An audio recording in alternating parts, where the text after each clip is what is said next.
Nagsagawa naman ng rescue operation ang Lucena PNP sa mga apektado ng bagyong Aghon sa barangay Dalahican, Lucena City. Ang balita mula kay Patrolwoman Jessie Cris Ombrero.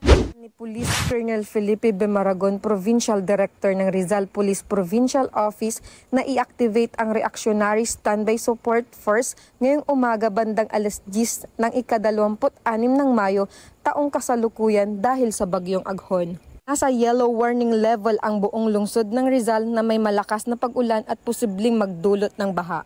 Kaantabay ang buong kapulisan ng Rizal kung sakaling lumala ang sama ng panahon dulot ng Tropical Storm Aghon.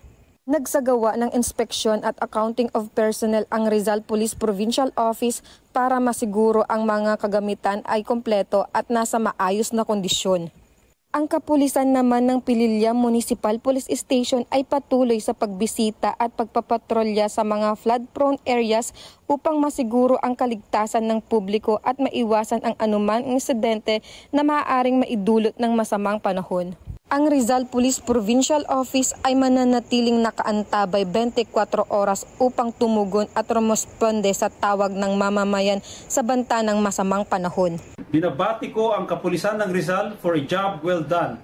Hinihikayat ko kayong lalo nyo pang pagbutihin ang inyong sinumpaang tungkulin para sa kapakanan ng ating bayan. Ipinapaabot ko naman ang aking taus-pusong pasasalamat sa mga Rizaleños sa walang sawang pakikipagtulungan sa hanay ng ating kapulisan. Mula rito sa Rizal Police Provincial Office, ako ang inyong PNN correspondent, Patrolwoman Rica May G. Esteron, alagad ng batas, tagataguyod ng Balitang Pulis.